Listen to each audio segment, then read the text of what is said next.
Hi everyone! For those who don't know me, I'm Emily Gaertner, and I just finished my sophomore year at the University of Michigan studying nursing. As I know it does for nearly everyone else, my life looks a little different right now than I imagined it would. Instead of finishing up my finals in Ann Arbor last Friday and having a last hurrah with my friends from school, I was sitting in my basement nervously hoping that my internet wouldn't cut out or my computer wouldn't glitch halfway through my exam, while my mom was upstairs tasked with making sure our dog wasn't barking at neighbors walking down the street. Needless to say, there was no last hurrah, no commemorative walk around campus one last time, no staying up until 2 a.m. chatting with my roommates before we all went our separate ways for the summer. None of that.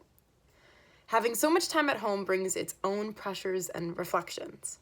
It's hard to know that my summer job is most likely canceled, and that the 6-week-long trip to Italy I was supposed to embark on a week from today will be replaced by more monotonous days watching Netflix and walking my dog.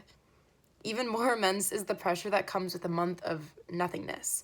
The demand to use this time wisely to learn a new skill or finally read that book I've been meaning to. It's almost as though the world expects me to come out of this global pandemic in a better place than when we entered it. If I have to hear one more motivational, Isaac Newton discovered differential and integral calculus during the Black Death, what will you do? I think I might explode.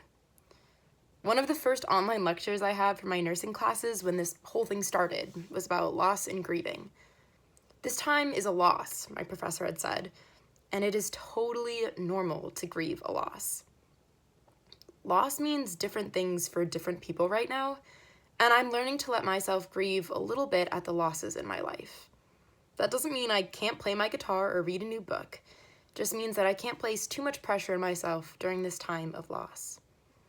On my walk the other day, one of my favorite old songs came up on Spotify, and it resonated with me now more than it had before.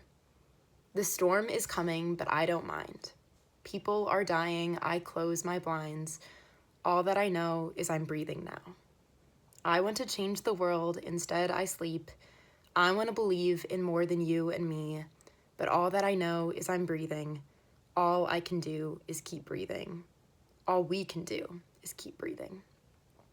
As a future nurse, I'm obligated to end with wash your hands and respect social distancing rules.